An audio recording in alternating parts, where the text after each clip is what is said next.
Hello everyone, आप सभी लोगों का स्वागत है टीचिंग परीक्षा के आज के इस वीडियो में, जिसके अंदर में फ्रेंड्स बीपीएससी टीआरई 4.0 के लिए हमारी जो विशेष श्रृंखला चल रही है उसको एक कदम और आगे बढ़ाते हुए बहुत सारे इंपॉर्टेंट क्वेश्चन हम लोग देखने वाले हैं। तो चलिए जल्दी से हम लोग शुरू करते हैं। लेकिन उससे पहले फ्रेंड्स यहाँ पर मैं उन सभी लोगों का बहुत बहुत धन्यवाद करना चाहूंगा जिन्होंने भी इस सेशन को स्टार्ट होने से पहले ही लाइक कर दिया, शेयर कर दिया। जैसे मैं देख पा रहा हूँ बहुत सारे बच्चे हैं जो कंटिन्यूअसली सेशन के साथ जुड़ते जा रहे हैं, सेशन को लाइक कर दिया है। जितने भी बच्चों ने सेशन को लाइक कर दिया एक बार हाथ ऊपर करके बता देंगे फ्रेंड्स, क्योंकि आप लोग वो हो जिन्होंने इस सेशन को एनर्जी दी है। तो आप सभी लोगों का शुक्रिया। जहां भी शेयर कर सकते हो जल्दी जल्दी से शेयर कर देंगे friend, Telegram, Facebook, WhatsApp, Instagram, जल्दी जल्दी से शेयर कर देंगे आप लोग। और यहाँ पर मैं आप लोग जो है हाथ ऊपर करके बता भी दीजिए कि आपने लाइक कर दिया, शेयर कर दिया, क्योंकि ये चीज हमें मोटिवेट करती है एकदम चैनल के सेशन के स्टार्टिंग में ही कि आप लोगों के लिए और ज्यादा एनर्जी के साथ में पढ़ाया जाए। चलिए पहले क्वेश्चन की तरफ में हम लोग आगे बढ़ते हैं। पहला क्वेश्चन आप लोगों के स्क्रीन के ऊपर में ये रहा। देखिए फ्रेंड्स, यहां पर मैं बड़ा ही इंटरेस्टिंग सा सवाल इसके अंदर में पूछा गया है। आप लोगों को इस क्वेश्चन के अंदर में मैं बहुत सारी इंफॉर्मेशन देने वाला हूं। इस क्वेश्चन को इंपॉर्टेंट मार्क करिए और जो जो मैं बताता जाऊंगा उसको आप लोगों को कमेंट में लिखते जाना है, ठीक है। देखिए क्या बोला है, 2025 में एससीओ संघाई कॉर्पोरेशन ऑर्गेनाइजेशन की जो अध्यक्षता है चीन ने की थी, ठीक है। तो 2025 में एससीओ की अध्यक्षता किसने की, ये क्वेश्चन इसी में हो गया आपका। एससीओ संघाई कॉर्पोरेशन ऑर्गेनाइजेशन, ठीक है। एससीओ की स्थापना 2001 के अंदर में हुई थी, ठीक है। एससीओ की स्थापना, ठीक है, संघाई कॉर्पोरेशन ऑर्गेनाइजेशन की। तो इस बार इसकी अध्यक्षता कौन कर रहा है, चीन कर रहा है, ठीक है। तो इसकी थीम क्या है ये आप लोगों से पूछा गया है। ओके, तो इसकी थीम तो आप लोग बताओगे ही बताओगे, साथ ही साथ जो है कुछ इंपॉर्टेंट वाली इंफॉर्मेशन भी मैं आप लोगों को साथ में शेयर करूंगा, वो आप लोगों ने कमेंट में लिखना है। तो इसकी अध्यक्षता चीन कर रहा है इस बार, ये आप लोगों ने याद रखना है। इसके अलावा जो है फ्रेंड्स, अगर आप लोगों से पूछ लिया जाए कि एससीओ जो है इसके अंदर में कितने सदस्य हैं, तो ये याद रखना है आप लोगों ने। टोटल जो है 10 मेंबर्स है इसके, वो भी आपको लिस्ट में अभी आप लोगों को बता देता हूँ, डोंट वरी, आप टेंशन नहीं लेने का, ठीक है। तो इसकी जो थीम है आप लोगों की वो क्या हो जाएगी फ्रेंड्स, आप लोगों का आंसर, ठीक है, संघाई भावनाओं को, ठीक है, जो संघाई भावना है उसको बनाए रखना और गतिमान एससीओ, ठीक है। तो एससीओ संघाई कॉर्पोरेशन ऑर्गेनाइजेशन को गतिमान रखना, उसकी भावनाओं को बनाए रखना, ये इसकी थीम थी। तो upholding the Shanghai spirit, Shanghai spirit को अपहोल्ड करना, बनाए रखना, तो आंसर इसका ऑप्शन नंबर बी हो जाएगा, ठीक है। और गतिमान एससीओ, गतिमान एससीओ मतलब एससीओ जो है वो आगे बढ़ रहा है, तो ये इसकी थीम थी। B is the correct answer, ये याद रखेंगे आप लोग। अब मैं आप लोगों से पूछ रहा हूं फ्रेंड्स एक एक करके सवाल, आप लोग मुझे बताते जाएंगे कि एससीओ की स्थापना कौन से साल में हुई थी। अभी जस्ट मैंने आप लोगों को बताया, तो एससीओ की स्थापना जो है फ्रेंड्स ये याद रखना है आप लोगों ने कौन से साल में हुई थी। ये हुई थी आपके 2001 के अंदर में, चाइना और रशिया ने मिलकर इसको स्थापित किया था। मैं आप लोगों को यहां पर मैं बता दूं फ्रेंड कि एससीओ जो है इसका हेडक्वार्टर कहां पर में, ये भी क्वेश्चन आप लोगों से बन सकता है, ठीक है। तो एससीओ जो है इसका हेडक्वार्टर कहां पर में, ये याद रख लीजिएगा आप लोग, बीजिंग के अंदर में है, ठीक है। एससीओ का हेडक्वार्टर्स कहां पर में है, हेडक्वार्टर्स, तो ये याद रखेंगे आप लोग फ्रेंड्स, बीजिंग में है, बीजिंग, बीजिंग में हेडक्वार्टर है इसका। नाम में संघाई है लेकिन एक्चुअल में इसका हेडक्वार्टर कहां पर में, बीजिंग में है। इसकी स्थापना कब हुई थी, 2001 के अंदर में हुई थी। इंडिया और पाकिस्तान जो है, इंडिया और पाकिस्तान दोनों के दोनों इसके सदस्य है और दोनों के दोनों एक साथ 2017 में इसके मेंबर बने थे। इंडिया और पाकिस्तान कब बने थे इसके सदस्य, ये क्वेश्चन आता है, ठीक है। इंडिया और पाकिस्तान कब बने थे, ठीक है, ये याद रखना है आप लोगों ने, 2017 के अंदर में। अभी हाल ही में बेलारूस इसका 10वें नंबर का सदस्य बना है 2024 के अंदर में, ठीक है। तो बेलारूस इसका सदस्य बन गया है, तो ये याद रखना है आप लोगों ने। तो ईरान और बेलारूस, इसके पहले 8 सदस्य हुआ करते थे, ईरान और फिर बेलारूस बाद में जुड़ा, तो 10 सदस्य हो चुके हैं इसके। इसके 2 ऑब्जर्वर भी है, अफगानिस्तान और मंगोलिया, ठीक है। तो India, Pakistan, China, Russia, Kazakhstan, Kyrgyzstan, ठीक है, ताजिकिस्तान, उज्बेकिस्तान, बेलारूस, ठीक है, ईरान, ऐसे 10 सदस्य जो है फ्रेंड्स इसके ऐसे 10 देश इसके सदस्य है, ये याद रखेंगे आप सभी के सभी। 2001 में स्थापना हुई, हेडक्वार्टर बीजिंग में है, नाम में शंघाई है लेकिन हेडक्वार्टर बीजिंग के अंदर में है। चाइना इस बार की अध्यक्षता कर रहा है, ये आप लोगों ने याद रखना है। इंपॉर्टेंट पॉइंट एग्जाम के अंदर में आप लोगों से पूछा जा सकता है। इंडिया और पाकिस्तान कौन से साल में जुड़े थे, एक बार कमेंट में सभी लोग एकदम जबरदस्त तरीके से लिख दीजिए, ठीक है। कितने सदस्य है टोटल, ये भी एग्जाम के अंदर में पूछा जा सकता है। 10 है, ठीक है, 10 स्टेट जो है इसके सदस्य है, 10 नेशंस। नाउ आगे बढ़ते हैं हम लोग फ्रेंड्स, यहाँ पर हमारे नेक्स्ट क्वेश्चन की तरफ में, भारत का सबसे शुष्क स्थान कौन सा है ये आपको बताना है। ये जो भी इंफॉर्मेशन मैंने आपको दिया है ना, ये यही एग्जाम के अंदर में आप लोगों से पूछते हैं, ये याद रखिएगा आप सभी के सभी, ठीक है। बेलारूस अभी हाल ही में जुड़ा है, ठीक है, 2024 के अंदर में बेलारूस, 10 सदस्य है उसके अंदर में टोटल। गुड। नाउ फ्रेंड्स देखिए, यहां पर मैं आप लोगों से बोला है कि सबसे शुष्क, सबसे ड्राइएस्ट प्लेस कौन सा है हमारे, सबसे सूखा वाला, ठीक है। तो सबसे सूखा स्थान कौन सा है फ्रेंड्स यहाँ पर हमारे भारत के अंदर में, तो जैसलमेर जो है फ्रेंड्स, इसको आप लोग स्वर्ण सिटी के नाम से भी, गोल्डन सिटी के नाम से भी जानते हो, ठीक है। और यहाँ पर बहुत कम वर्षा होती है, करीब 10 सेंटीमीटर पर वर्ष की वर्षा जो है पर ईयर की वर्षा इसके अंदर में होती है जैसलमेर में, और ये सबसे सूखा स्थान माना जाता है हमारे भारत का, ठीक है। तो आंसर इसको ऑप्शन नंबर सी हो जाएगा। 69% लोगों ने कमेंट के अंदर में और पोल के अंदर में सही आंसर दिया है। बहुत बहुत जो है कांग्रेचुलेशन आप लोगों को। तो आंसर हो जाएगा friends option number C, Jaisalmer. Jaisalmer कहां पर में, राजस्थान के अंदर में है। 10 सेंटीमीटर पर ईयर की लगभग जो है इसके अंदर में वर्षा होती है, ये याद रखना है आप लोगों ने, ठीक है। बहुत ज्यादा तापमान इसके अंदर में होता है। और यहाँ पर में डेजर्ट नेशनल पार्क कहां पर में, डेजर्ट नेशनल पार्क कहां पर में मौजूद है, तो जैसलमेर में ही है। Desert national park, desert national park, ठीक है। देखो डेजर्ट नेशनल पार्क अगर पूछ लिया जाए ना, रेगिस्तानी नेशनल पार्क कहां पर में है, तो जैसलमेर के अंदर में ही लोकेटेड है वो डेजर्ट नेशनल पार्क, ठीक है। चलिए आगे बढ़ते हैं हम लोग फ्रेंड्स। यहां पर मैं नेक्स्ट क्वेश्चन की तरफ हमारे आपको बताना है। अब देखिए बहुत ही इंटरेस्टिंग सा क्वेश्चन, और यहां पर मैं जो है फ्रेंड्स सभी बच्चे आंसर करेंगे, और जल्दी से कमेंट के अंदर में जो है आंसर करने के साथ साथ में फ्रेंड्स सेशन को लाइक भी करते चलेंगे, और चैनल को सब्सक्राइब कर देना है। बहुत जल्द हम लोग 1 मिलियन का परिवार होने वाले हैं, तो आपका परिवार, हम सबका परिवार टीचिंग परीक्षा 1 मिलियन होने वाला है, 10 लाख, ठीक है। तो सभी लोग जल्दी जल्दी से सेशन को शेयर कर देंगे, और चैनल को सब्सक्राइब करके लाइक भी करना है आप लोगों ने यहाँ पर में।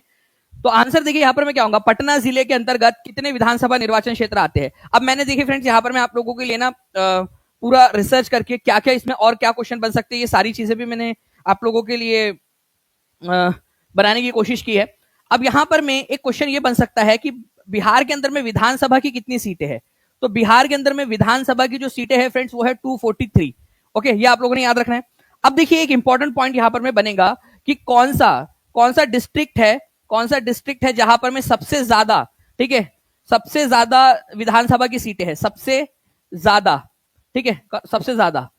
और कौन सा डिस्ट्रिक्ट है जहां पर में सबसे कम है, ठीक है, सबसे कम विधानसभा की सीटें हैं। ये दोनों ही क्वेश्चन के आंसर आप लोग करेंगे जल्दी से कमेंट के अंदर में। और पटना में कितनी विधानसभा की सीटें, ये तो करना ही करना है आप लोगों ने।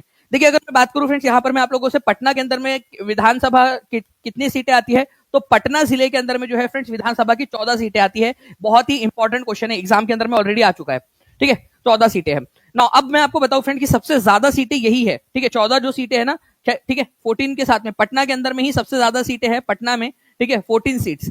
और सबसे कम कहां पर में है, क्या ये आप बता सकते हो मुझे, सबसे कम कहां पर में है, सबसे कम विधानसभा की सीटें, ठीक है, सबसे कम विधानसभा की सीटें कहां पर में आपको मिलेंगी।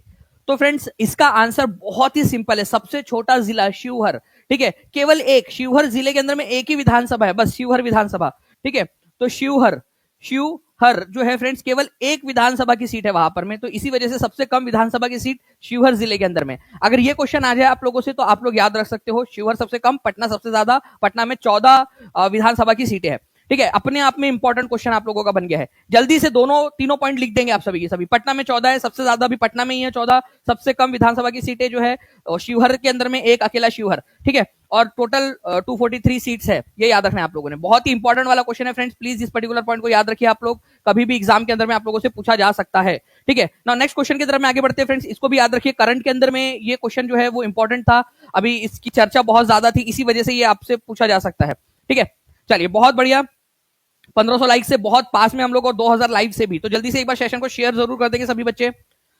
देखिए फ्रेंड्स अगर मैं बात करूं कि कौन सा खनिज है जिसको येलो केक के नाम से जाना जाता है, येलो केक या पीले कलर का दिखता है ना फ्रेंड्स, इसी वजह से इसको येलो केक के नाम से जो है जानते हैं। बताइए जल्दी से इसका आंसर क्या होगा। अभी ये न्यूज में बहुत ज्यादा था, आपको पता है कि इजराइल और ईरान के बीच में जो लड़ाई हो रही थी वो पूरी की पूरी लड़ाई इस बात के ऊपर में शुरू हुई कि ईरान न्यूक्लियर बॉम्ब बनाने वाला है, और न्यूक्लियर बॉम्ब बनाने के लिए आपको पता है कि यूरेनियम को एनरिच करना पड़ता है, ठीक है। यूरेनियम जो है उसके बहुत सारे आइसोटोप्स पाए जाते हैं, ठीक है, उसमें से दो इंपॉर्टेंट है, यूरेनियम 238 और यूरेनियम 235, ठीक है। तो यूरेनियम 235 जो है उसको शुद्ध करके अलग निकालने की जो प्रक्रिया है उसको यूरेनियम एनरिचमेंट या न्यूक्लियर एनरिचमेंट कहा जाता है। वो सेंट्रीफ्यूज मशीन के जरिए जो है उसको बहुत तेजी से घुमा के, ठीक है, बहुत कम मात्रा में निकलता है, तो उसको जमा करना होता है, ठीक है।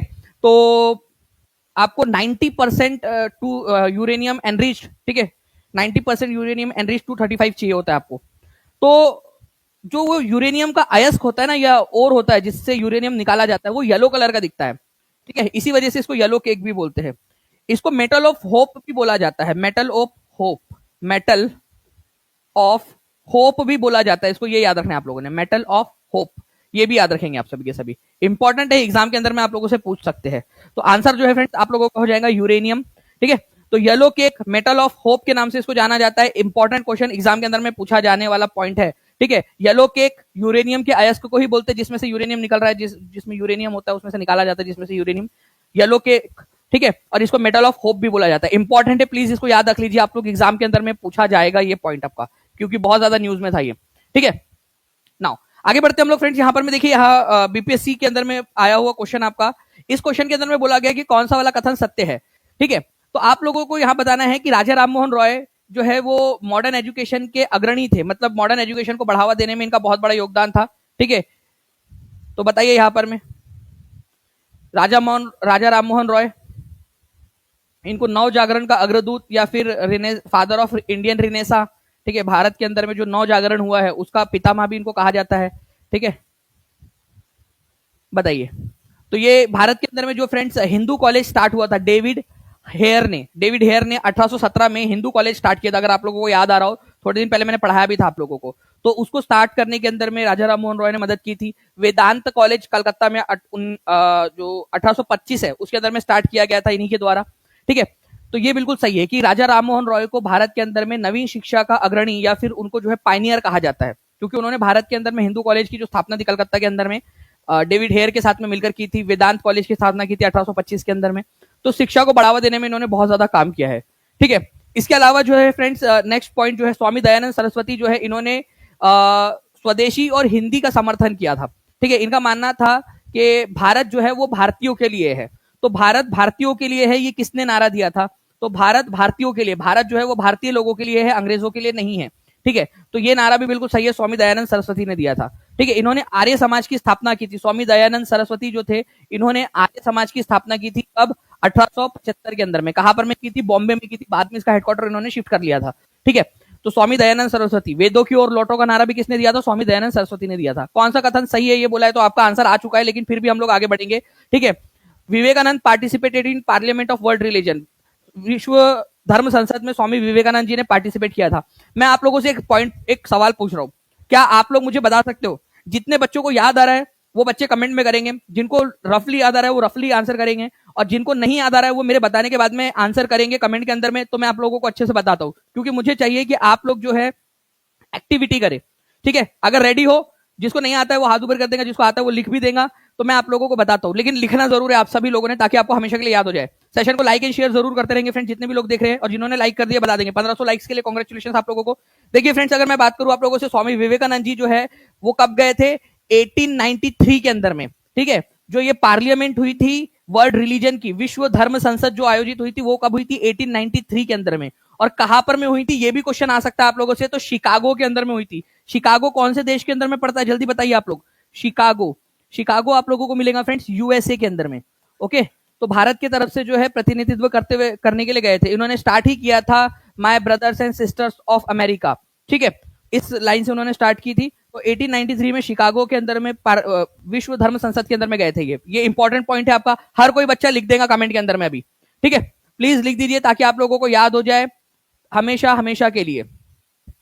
चलिए, तो फ्रेंड्स ये तीनों के तीनों जो है वो बिल्कुल सही है, तो आंसर हो जाएगा more than one of the above.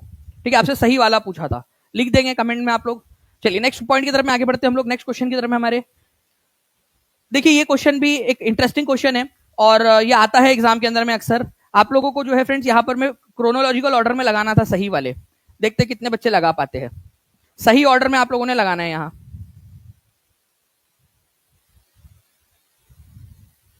बताइए, देखिए इस पर्टिकुलर क्वेश्चन में ये बोला गया है कि project tiger, project elephant, wild life protection act, biological diversity act. ठीक है, ये बायोलॉजिकल डाइवर्सिटी एक्ट इधर साइड में, ठीक है, वहां होना चाहिए वो।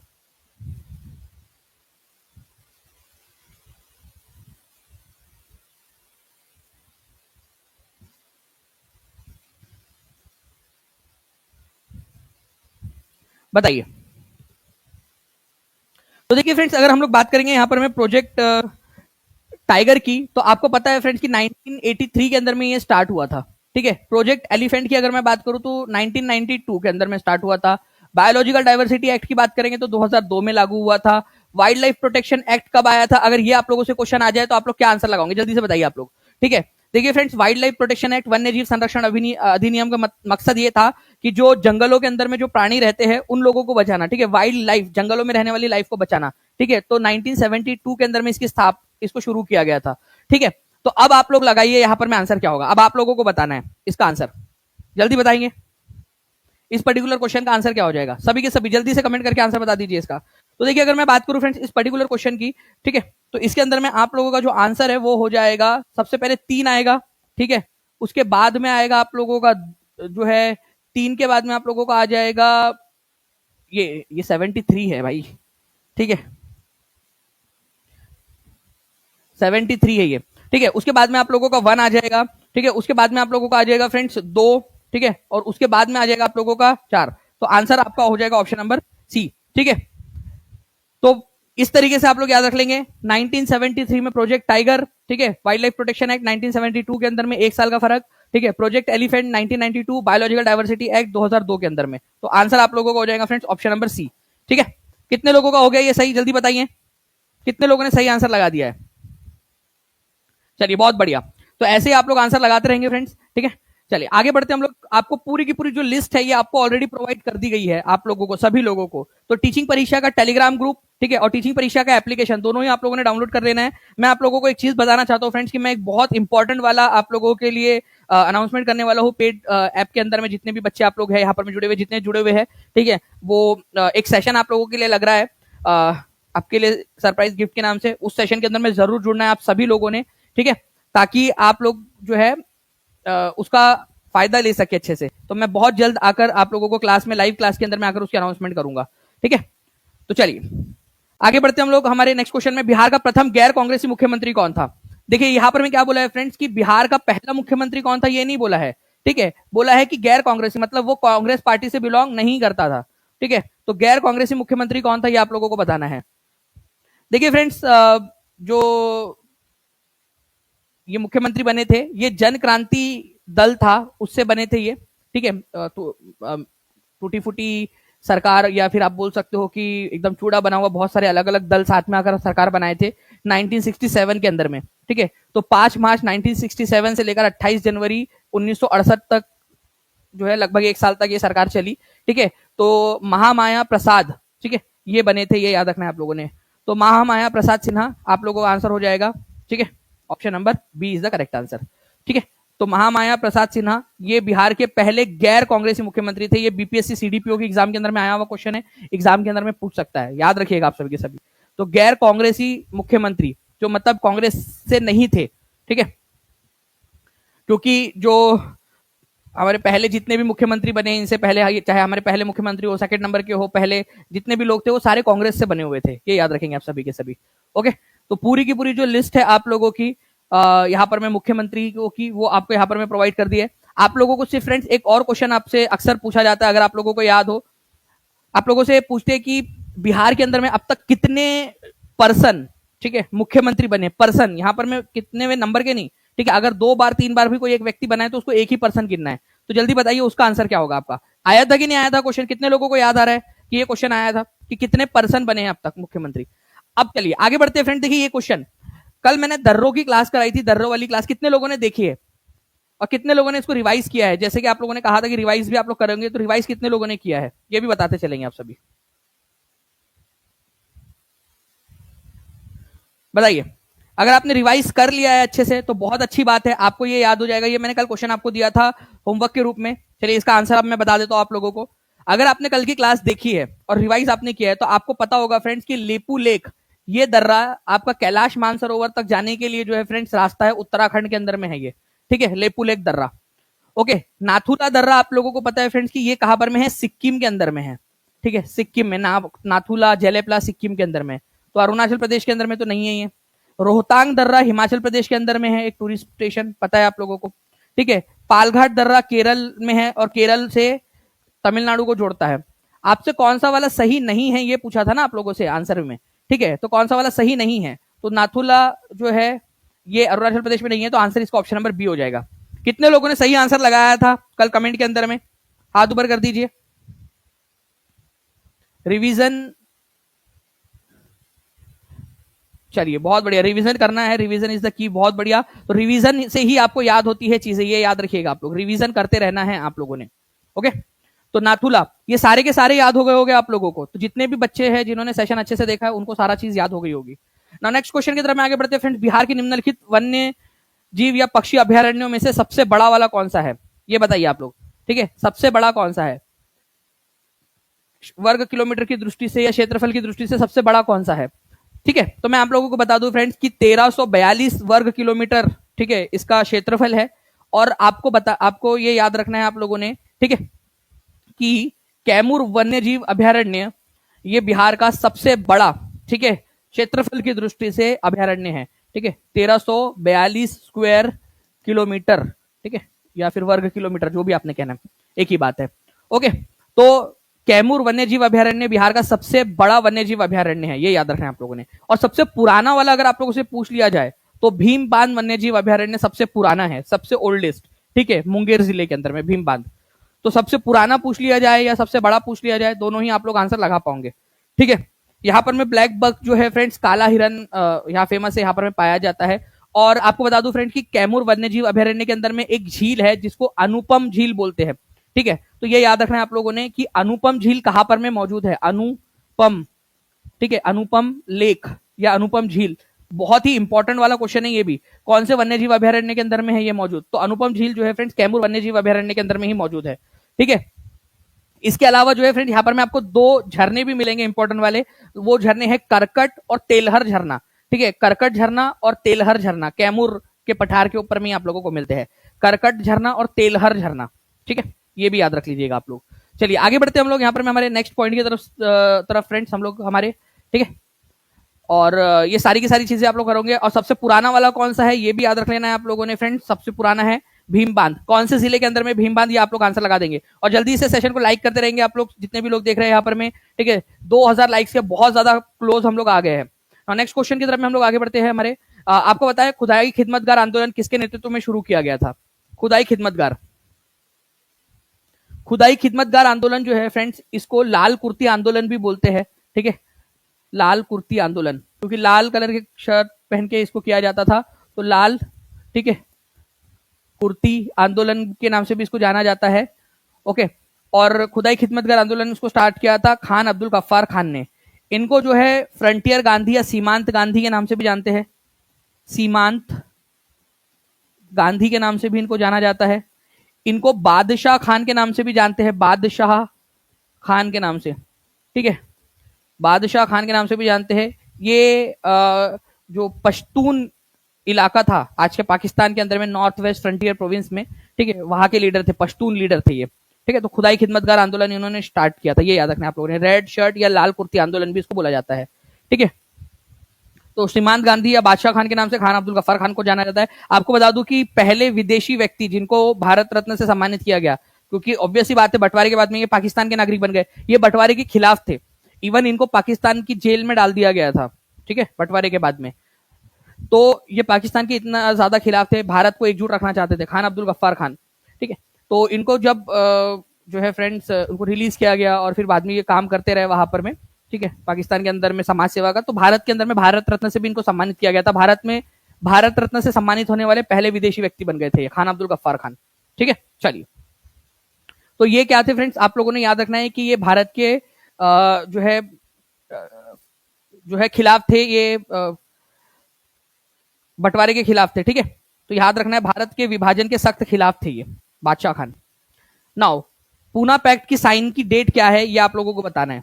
पूना पैक्ट की साइनिंग की डेट, केवल 50 लाइक्स, 49 लाइक्स दूर है हम लोग यहाँ पर 2000 के टारगेट से। तो जल्दी से सेशन को लाइक एंड शेयर करते रहेंगे और चैनल को सब्सक्राइब जरूर कर देंगे जितने भी लोग जुड़े हुए, और एक बार शेयर जरूर कर दीजिए आप लोग सभी लोग। ठीक है, जहां भी शेयर कर सकते हो, टेलीग्राम, फेसबुक, व्हाट्सएप, इंस्टाग्राम, सभी जगह पे जल्दी जल्दी से शेयर कर देंगे। देखिए, when was the Poona pact sign, Poona pact जो है फ्रेंड्स कौन से तारीख को साइन किया गया था, तो देखो 1932 में तो नहीं हुआ, हमें पता है कि 1930 में हुआ था, तो ये आप लोगों का जो है 1930 के अंदर में तो नहीं हुआ, 1932 में हुआ, तो ये आप लोगों के दो ऑप्शन एलिमिनेट हो जाते हैं। ठीक है, ये दो ऑप्शन एलिमिनेट हो गए, क्योंकि 1932 के अंदर में हुआ था, ये आपको पता है। ठीक है, 1932 के अंदर में। तो अब आप लोग बताइए यहाँ पर में कि क्या आंसर हो सकता है, more than one of the above हो सकता है क्या आंसर, जब दो ऑप्शन यहाँ पर में एलिमिनेट हो गए, कट गए, तो more than one of the above होने का तो सवाल ही पैदा नहीं होता, ठीक है, more than one of the above. तो ये ऑप्शन भी एलिमिनेट हो गया। ऐसे ऑप्शन एलिमिनेट करना होता है, या तो ए होगा या तो ई होगा, दो ही ऑप्शन आपके पास में मौजूद है, ठीक है। तो आंसर जो है फ्रेंड्स हो जाएगा 24 सितंबर 1932, ठीक है, ये याद रखिए आप लोग। 24 सितंबर 1932 को, ठीक है, पूना की यरवड़ा जेल जो है वहां पर में ये आंदोलन, जो बेसिकली ये जो एग्रीमेंट था ये साइन हुआ था दलितों को राजनीतिक प्रतिनिधित्व प्रदान करने के लिए।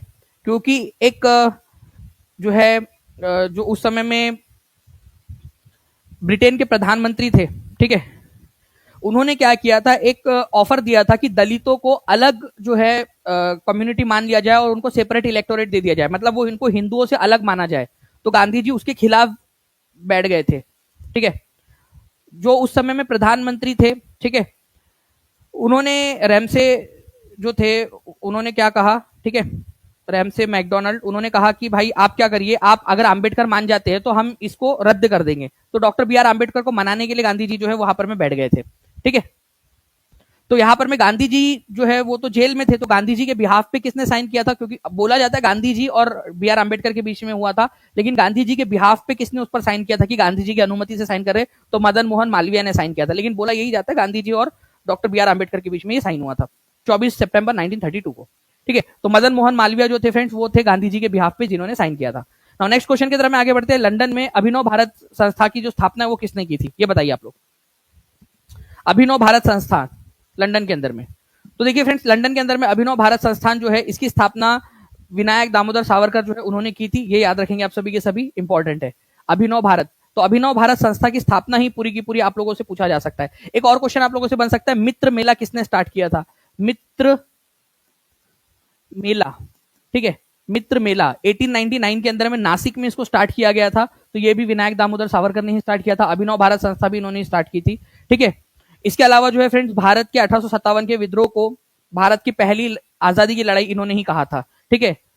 हिंदुत्व हिंदू कौन है, ये एक पुस्तक है जो इन्होंने ही लिखी थी, हिंदुत्व हिंदू कौन है ऐसा नाम से पुस्तक लिखी थी, ठीक है। तो हिंदुत्व शब्द का इजाद किया था इन्होंने, ठीक है, विनायक दामोदर सावरकर ने। आगे बढ़ते हम लोग फ्रेंड्स हमारे नेक्स्ट क्वेश्चन की तरफ में। किस तिथि को रानी विक्टोरिया की उद्घोषणा जारी हुई थी, निम्नलिखित में से किस तिथि को रानी विक्टोरिया की उद्घोषणा जारी हुई थी, जल्दी से बता देंगे आप सभी के सभी, इंपॉर्टेंट पॉइंट है, एग्जाम के अंदर में पूछा जा सकता है, ठीक है। तो रानी की उद्घोषणा जो है फ्रेंड्स अगर आप लोगों से पूछा जाए रानी विक्टोरिया की उद्घोषणा, मतलब बेसिकली ईस्ट इंडिया कंपनी से, ठीक है, सारे अधिकार लेकर ब्रिटिश क्राउन के पास में चले गए थे, और साथ ही साथ जो भारत के राजे रजवाड़े थे उन लोगों को एक तरीके से आप बोल सकते हो कि एक अश्योरेंस दिया गया था कि अब उनके राज्य को नहीं हड़पा जाएगा, ठीक है। तो भारत के राजे रजवाड़ों को बहुत सारी एक तरीके से अश्योरेंस या उनका समर्थन हासिल करने की कोशिश की गई थी, क्योंकि अंग्रेजों को यह बात समझ में आ गई थी कि अगर भारत के जो राजे रजवाड़े हैं अगर वो एक साथ सब खड़े हो गए तो अंग्रेजों को भागना पड़ेगा। 1857 की विद्रोह में भी कई सारे ऐसे इलाके थे जो भारत के इसमें शामिल हुए ही नहीं, स्पेशली साउथ इंडिया जो था उसमें तो बिल्कुल शामिल नहीं हुआ 1857 के विद्रोह में, ठीक है। बंगाल का इलाका, ठीक है, इवन नॉर्थ वेस्ट का इलाका कुछ कुछ हिस्से में शामिल था, ठीक है, लेकिन मैक्सिमम जो हिस्सा था वो सेंट्रल इंडिया का था, मध्य भारत का। तो भारत के राज्य रजवाड़ों को खुश करने के लिए और ईस्ट इंडिया कंपनी से अधिकार ब्रिटिश क्राउन को स्थापित करने का जो उद्घोषणा थी वो 1 नवंबर 1858 को, 1 नवंबर 1958 को जो है ये घोषणा किसने की थी, लॉर्ड कैनिंग ने की थी। लॉर्ड कैनिंग ने कहां पर में की थी, इलाहाबाद में, इलाहाबाद के अंदर में उन्होंने ये पढ़कर सुनाया था सबको, ओके। तो ये भी पॉइंट है इंपॉर्टेंट, एग्जाम के लिए याद रखिएगा आप सभी के सभी। नाउ नेक्स्ट क्वेश्चन की तरफ में हम लोग आगे बढ़ते हैं फ्रेंड्स, ठीक है। आपको बताना है in which year was Sanjay Gandhi biological park, जिसको पटना जू के नाम से भी जाना जाता है, स्थापित किया गया था। इंपॉर्टेंट पॉइंट है, बताइए जल्दी से, जल्दी से आंसर करते जाएंगे आप सभी के सभी, और एक बार जल्दी से शेयर कर दो यार, जल्दी से जहां भी शेयर कर सकते हो, टेलीग्राम, फेसबुक, व्हाट्सएप, इंस्टाग्राम, जल्दी से शेयर कर देंगे सभी लोग। और आप कौन कौन सी चीजें हैं जो और पढ़ना चाहते हो आप लोग वो भी बताइए आप, ठीक है। हम एक बहुत अच्छी सी एक बड़ी सी मैराथन भी आप लोगों के लिए प्लान कर रहे हैं, वो भी जो है उसमें कौन सी जो है चीज इंक्लूड होनी चाहिए वो भी बताइए आप। और एक बहुत ही इंपॉर्टेंट वाला सरप्राइज पेड क्लास के अंदर मैं आप लोगों के लिए मैं अनाउंस करने वाला हूँ, जितने भी पेड स्टूडेंट है वो जरूर उस क्लास में जुड़िएगा आप लोग, ठीक है। आप आज आपकी क्लास लगकर तैयार हो जाएंगी वो, और जब भी लगेगी वो क्लास आपने अलार्म लगा के अपने लिए रख लेना है उसको, ठीक है। तो कौन सा संजय गांधी बायोलॉजिकल पार्क जो है फ्रेंड्स पटना जू कब स्थापित किया गया था, अगर ये क्वेश्चन आ जाए आप लोगों से तो क्या आंसर करोगे आप लोग, ठीक है। तो 1972 के अंदर में फ्रेंड्स पटना जू, जिसको संजय गांधी चिड़ियाघर के नाम से भी जाना जाता है, संजय गांधी जैविक उद्यान भी आप लोग बोलते हो, इसकी स्थापना की गई थी। ओके, 1972 के अंदर में। केवल 57% लोगों ने जो है 57% लोगों ने सही आंसर दिया था मेरे बताने से पहले। अब बच्चा लगा रहे आंसर, ठीक है। तो 153 एकड़ के अंदर में ये फैला हुआ है, 153 एकड़ जो जमीन है उसके अंदर में ये फैला हुआ है। ओके, ये जू, और 1972 में इसकी स्थापना हुई थी, ये भी याद रखना आप लोगों ने। पटना जू के नाम से भी इसको जानते हैं। इसका क्षेत्रफल कितना है? 153 एकड़ का। ओके, चलिए आगे बढ़ते हैं हम लोग फ्रेंड नेक्स्ट क्वेश्चन की तरफ में। उत्तरी अफ्रीका में सहारा रेगिस्तान से भूमध्य रेखा की ओर चलने वाली पवन को क्या कहते हैं? ठीक है, देखिए फ्रेंड्स, उत्तरी अफ्रीका में, तो अगर मैं यहां पर मैं बात करूं नॉर्थ अफ्रीका की, अफ्रीका को मैं अगर ऐसा बना दूं, ठीक है, शॉर्ट में, तो ये अफ्रीका हो गया आप लोगों का। अफ्रीका में भी बोल रहा है नॉर्थ अफ्रीका में, ठीक है, नॉर्थ अफ्रीका से सहारा से मेडिटेरियन सी की तरफ में, यहां पर में है आपका मेडिटेरियन सी, भूमध्य सागर, ठीक है, भूमध्य सागर यहां पर में मौजूद है। तो इधर से इधर जाती है वो हवा, मतलब अफ्रीका से भूमध्य सागर की तरफ में जाती है। यही क्वेश्चन में यही लिखा है, पहले ये देख लो, फिर मैं आपको बताता हूँ पूरी चीज, ठीक है, पूरी कहानी समझाता हूँ आप लोगों को, बट पहले ये बताओ आप लोग, ठीक है, यही चीज लिखी है कि भूमध्य सागर की तरफ में जाती है नॉर्थ अफ्रीका से, ठीक है, नॉर्थ अफ्रीका के सहारा डेजर्ट से भूमध्य सागर की तरफ में जाने वाली हवा, यही लिखा है ना। अब देखिए इसको क्या बोलते हैं फ्रेंड्स, मैं आप लोगों को बता दूं, इसको सिरोको कहा जाता है, ठीक है, गर्म हवाएं है ये, सिरोको उसको कहा जाता है। ध्यान से देखिए आप लोग इस मैप के अंदर में, और ये मैंने पूरा का पूरा आप लोगों को पढ़ाया है, ठीक है, पेड क्लास में एक एक चीज। जितने भी बच्चे अब तक नहीं जुड़े हैं पेड क्लास के अंदर में, वो जुड़ जाएंगे। टीचिंग परीक्षा के एप्लीकेशन को डाउनलोड कर लीजिए, या फिर 7611101101 96978844 नंबर चल रहा है, उसके ऊपर में कॉल या व्हाट्सएप करके आप लोग जुड़ सकते हो फ्रेंड्स, ठीक है, या डायरेक्टली टीचिंग परीक्षा एप्लीकेशन पे भी चले जाइए। पूरी चीज आपको पढ़ाया है, फोन, बोरा, मिस्टल, सब कुछ आपको पढ़ाया है, ठीक है। तो देखिए यहाँ पर में सिरोको जो है, ये याद रखना है आप लोगों ने, ये एक ऐसी हवा है आप लोगों की जो कहां से चलती है, ठीक है, अफ्रीका की, उत्तरी अफ्रीका से, ठीक है, ये भूमध्य सागर है यहाँ पर में, ठीक है, ये आपको जो दिख रहा है ना, ये है भूमध्य सागर, भूमध्य सागर। तो ये भूमध्य सागर की तरफ में जा रही है सिरोको नाम की हवा, ठीक है, ये गर्म हवा होती है, सिरोको की अफ्रीका से जाती है। हरमेटन जो है फ्रेंड्स, ये जो हवा है, ठीक है, ये जाती है अफ्रीका के मध्य इलाके से या सहारा रेगिस्तान से आपके अटलांटिक ओशन की तरफ में, ठीक है, अटलांटिक ओशन की तरफ में हरमेटन। लेकिन आपसे भूमध्य सागर की तरफ में जाने वाली हवा पूछा था, इसी वजह से आप लोगों का आंसर हो जाएगा सिरोको। ये क्वेश्चन आपको करवाया है, और पूरा हर एक चीज जो जो बन सकती है इसके अंदर में वो आपको करवाई है, ठीक है। अगर आप कहोगे कि सर एक बार फिर से करवा दीजिए, मैं फिर से करवा दूंगा आप लोगों को, किसी नॉलेज कैप्सूल के अंदर में हम लोग करवा देंगे यहाँ पर में, ठीक है। चलिए, तो सिरोको जो है फ्रेंड्स इसका आंसर हो जाएगा आप लोगों का। और ये बहुत सारी रेत अपने साथ में उड़ाकर लेकर जाती है, तो रेत वर्षा के साथ में जो है ना, रेत भी गिरती है उसमें। ओके, तो ये भी आप लोग थोड़ा सा याद रख सकते हो इस पर्टिकुलर पॉइंट के अंदर में। चलिए नेक्स्ट पॉइंट की तरफ में हम लोग आगे बढ़ते हैं फ्रेंड्स हमारे, ठीक है, नेक्स्ट क्वेश्चन की तरफ। बिहार के निम्नलिखित प्रशासनिक प्रभागों में से किसके पास सबसे कम जिले हैं? देखिए बिहार के अंदर में अलग अलग जो है फ्रेंड्स, आप लोगों को पता है कि इसको प्रभाग में बांटा गया है, डिवीजन के अंदर में बांटा गया, मंडलों में। तो 9 मंडल, टोटल 9 मंडल्स है, ठीक है, जो जिले हैं बिहार के, ठीक है, 38 जिले, ठीक है, उनको 9 मंडलों में बांटा गया है। सबसे ज्यादा जिले, ठीक है, कौन से वाले मंडल के अंदर में आते हैं, ये भी आप लोग बता सकते हो। तो पटना जिले के अंदर में जो है फ्रेंड्स, पटना डिवीजन के अंदर में आप लोगों के 6 जिले आते हैं, पटना, नालंदा, भोजपुर, बक्सर, रोहतास, कैमूर, ठीक है, 6 आते हैं। तिरहुत जो कि एरिया वाइज सबसे बड़ा है, उसमें भी 6 ही जिले आते हैं, लेकिन एरिया वाइज सबसे बड़ा है, ठीक है। तिरहुत में पश्चिमी चंपारण और पूर्वी चंपारण आता है, उसके अंदर में मुजफ्फरपुर आता है, वैशाली आता है, ठीक है, सीतामढ़ी आता है, शिवहर आता है, ठीक है, लेकिन एरिया वाइज सबसे बड़ा है तिरहुत डिवीजन आपका, उसमें भी 6 जिले हैं आपके, ठीक है। उसके बाद में जो मुंगेर जिला, मुंगेर डिवीजन है फ्रेंड्स, उसके अंदर में भी 6 है, ठीक है। तो पटना, तिरहुत और मुंगेर, इनमें 6 जिले हैं, ठीक है। लेकिन जो सबसे कम जिले जिसके अंदर में मौजूद है वो है आपका भागलपुर, उसमें केवल 2 जिले मौजूद है भागलपुर में। एक तो खुद भागलपुर जिला, भागलपुर, ठीक है, और दूसरा वाला कौन सा जिला है उसके अंदर में आपका बांका, ठीक है, ये याद रखना है आप लोगों ने, बांका। केवल 2 जिले मौजूद है इसमें, सबसे छोटा आपका प्रशासनिक प्रभाग है ये, या मंडल है, ठीक है, 9 मंडलों में सबसे छोटा, तो आंसर इसका होगा भागलपुर। कौन कौन से जिले हैं जिसमें सबसे ज्यादा, या फिर आप बोल सकते हो कि 6 डिवीजन है, तो पटना में है 6, ठीक है, पटना में 6 है, 6 जिले आते हैं। तिरहुत में 6 जिले आते हैं, और एरिया वाइज सबसे बड़ा है ये, एरिया वाइज सबसे बड़ा मंडल है, ठीक है। और उसके बाद में जो है फ्रेंड्स एक और है आप लोगों का मुंगेर डिवीजन, जिसके अंदर में 6 जिले आते हैं, ये याद रखना आप लोगों ने, मुंगेर में, मुंगेर 6 आते हैं, ठीक है। और भागलपुर के अंदर में केवल 2 आते हैं, भागलपुर में केवल 2 जिले आते हैं, तो सबसे कम जिलों वाला भागलपुर हो गया आपका, ठीक है। तो ऐसे आप लोगों ने याद रखना था इस पर्टिकुलर पॉइंट को। चलिए आगे बढ़ते हैं हम लोग फ्रेंड्स नेक्स्ट क्वेश्चन की तरफ में। पूरा मैप आप लोगों को प्रोवाइड किया गया है, ठीक है। यहां पर में है भागलपुर डिवीजन, ठीक है, भागलपुर और बांका, ठीक है ना। नेक्स्ट क्वेश्चन की तरफ में आगे बढ़ते हैं हम लोग। एपी कल्चर का संबंध किस चीज से है? एपी कल्चर जल्दी बताइए आप लोग, ठीक है। मैं आप लोगों को जितने भी इंपॉर्टेंट वाले हैं वो सारे बता दूंगा यहां पर में। तो आप लोगों को बताना है एपी कल्चर किसको कहा जाता है? एपी कल्चर आप लोगों ने जो है फ्रेंड्स मधुमक्खी पालन कभी अगर सुना हो, मधुमक्खियों को पालना, ठीक है, शहद के लिए, तो उसको कहा जाता है एपी कल्चर, ठीक है। मधुमक्खियों को पालना, मधुमक्खी पालन जो होता है उसको एपी कल्चर कहा जाता है शहद उत्पादन के लिए। मधुमक्खियों के प्रजनन का सबसे सही समय कौन सा होता है साल में? ये आप लोग कमेंट करके बता दीजिए जल्दी से, ठीक है। जल्दी जल्दी से कमेंट करते जाएंगे आप सभी के सभी, और बता दीजिए कि मधुमक्खियों के पालन में, ठीक है, सबसे जो है उनके प्रजनन का समय कौन सा होता है। तो आप लोग देखिए फ्रेंड्स, अगर मैं बात करूं यहां पर मैं सेरीकल्चर की, तो सेरीकल्चर आप लोगों ने याद रखना है रेशम के उत्पादन से रिलेटेड, रेशम के कीड़ों को पालना, ठीक है। वही अगर हम लोग बात करेंगे हॉर्टिकल्चर की, तो ये फूल और सब्जियों को उगाने का जो है ना, जो कृषि है फूल और सब्जियों को उगाने की, उसको हॉर्टिकल्चर बागबानी कहा जाता है। एपी कल्चर कहा जाता है शहद के लिए मधुमक्खियों को पालना, ठीक है। वर्मी कल्चर जो है फ्रेंड्स, ये कहा क्या होता है? केचुओं को पालना। वर्मी कल्चर बहुत ही इंपॉर्टेंट है, वर्मी कल्चर भी और एपी कल्चर भी। वर्मी कल्चर जो है फ्रेंड्स, ये होता है अर्थवॉर्म को पालना।